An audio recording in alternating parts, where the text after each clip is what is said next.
तुम्ही पाहत आहात MCN न्यूज मराठी। त्र्यंबकेश्वर येथील श्री स्वामी समर्थ केंद्र कमानीजवळ पार्किंगची पावती वसूल करणाऱ्या गुन्हेगारी प्रवृत्तीच्या इसमांनी पत्रकारांवर थेट हल्ला केल्याच्या घटनेने संपूर्ण राज्यात संतप्त प्रतिक्रिया उमटत आहेत।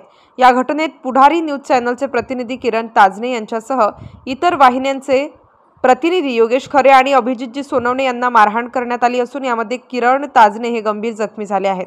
नॅशनल व्हाईस मीडिया फोरम संघटनेच्या वतीने घटनेचा जाहीर निषेध करीत शेगाव तहसीलदार यांना निवेदन देण्यात आले।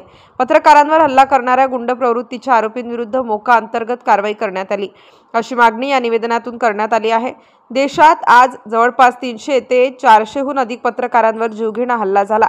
याची नोंद घेत योग्य ती कारवाई करावी व पत्रकारांवर जो जीवघेणा हल्ला केलेला आहे त्याच्यावर कारवाई करावी आणि पत्रकारांना पत्रकार कायदा अंतर्गत संरक्षण देण्यात यावे, तसेच पत्रकारांवर हल्ले करणाऱ्यांवर कठोरात कठोर कारवाई करण्याची मागणी शेगाव तहसीलदार यांच्या मार्फत मुख्यमंत्री देवेंद्र फडणवीस यांच्याकडे निवेदनाद्वारे करण्यात आली आहे। सदर निवेदन केंद्रीय उपाध्यक्ष देवचंद समदूर, राज्य संघटक उमेश शिरसाट, राज्य उपाध्यक्ष रवी शेगोकार, जिल्हा उपाध्यक्ष शीतल शेगोकार, जिल्हा कोषाध्यक्ष सागर सिरसाट, शेगाव तालुका अध्यक्ष सुभाष वाकोडे, शेगाव तालुका सचिव दीपमाला कांबळे, महादेव अजने यांच्या प्रमुख उपस्थितीत सादर करण्यात आले। MCN न्यूज मराठी करिता रवी शेगोकार, शेगाव।